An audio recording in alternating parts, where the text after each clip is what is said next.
கிருஷ்ணகிரி மாவட்டம் மாதம்பள்ளி கிராமத்தில் பள்ளி வேனின் முன்சயரில் சிக்கி 2 வயது குழந்தை பலியாகியிருக்கிறது. அண்மை செய்தியை பார்க்கிறோம்.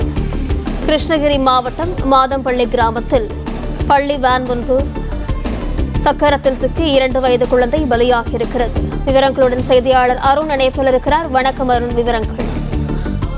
நிச்சயமாக கிருஷ்ணகிரி மாவட்டம் போச்சம்பள்ளி அடுத்த மாதம்பள்ளி கிராமத்தில் பள்ளி வாகனம் விபத்தில் 2 வயது சிறுமி தாய் கண்முன்னே பரிதாபமாக உயிரிழந்த சம்பவம் பெரும் பரபரப்பை ஏற்படுத்தியுள்ளது.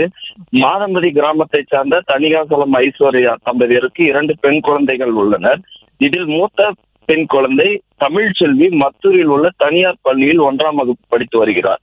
வழக்கம் போல் இன்று காலை தமிழ்ச்செல்வியை பள்ளி வாகனத்தில் ஏற்றுவதற்காக தாய் ஐஸ்வர்யா தனது 2வது குழந்தையான 2 வயது நிஷாவையும் உடன் அழைத்து சென்றனர். அவ்வப்போது தமிழ்ச்செல்வி ஐடி கார்டை வீட்டில் மறந்துவிட்டு அறிந்த தாய் அதை எடுத்து வருவதற்காக வீட்டை நோக்கி சென்றுள்ளதாக கூறப்படுகிறது.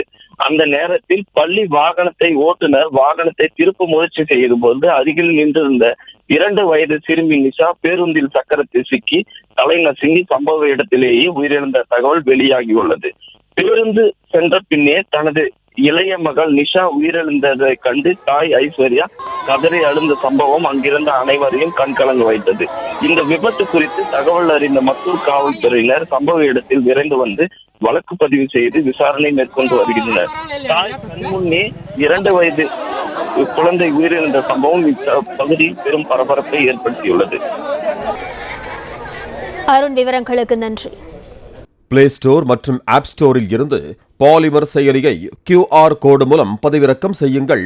செய்திகளை உடனுக்குடன் பெறுங்கள்.